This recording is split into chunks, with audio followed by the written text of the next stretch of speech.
Өкінішке орай кезінде Конституция өрескел бұзылды. 19 жылы жазып қойған.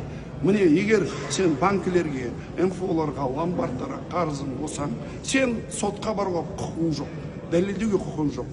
Сенің тағдырыңды нотариус шешеді. Жеке нотариус мемлекеттің атынан соттың шешімін шығарады. Мынау адам қарыз, сол арқылы счет жабылады, сол арқылы шетелге шығарып алмады, сол арқылы правасын айырады. Және бұл заңсыздық соншама, мысалы бізде заңда жазып қойған, тек қана даусыз мәселені қарау. А бұл даусыз емес. Қалай бұл кредит даусыз болуы мүмкін ба? МФО даусыз болуы мүмкін ба? Бірақ олар даусыздығына қарамай, адамды шақырмайды да, сыртынан шешім шығарады. Мысалы, адамға кейін ғана хабарлайды, сен болды, толық аресттесің. Бұл әрине адамның конституцияның құқығын бұзу. Кез келген шешімді міндетті түрде адам шақырып, дәлелдеуге мүмкіндік беру керек. А біздің адамдар 10 күннен кейін оған SMS жібере салады, болды, сен сотталдың мемлекеттің атынан. Бұл жерде қандай мәселе? Әрине бұл кімдер үшін жасаған? МФО-лар үшін жасаған, банкілер үшін жасалған, ломбардтар үшін жасалған.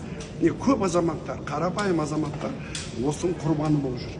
Мысалы, адамдар тек қана шетелге шығайын деп отқанда біледі, мені жаңа шеттеп қойған екен. Сол себептен біз оны толық алып тастауды ұсынудамыз. Бұрын Конституцияда тек қана бизнес болды. Ол сондай уақыт болды, олигархтар мықты болды, банктың олигархтары мықты болды. Қазір жаңа Конституцияны қабылдадық. Біз адамдарға жазып қойдық Конституция. Әр адам сотқа баруға мүмкіншілігі бар.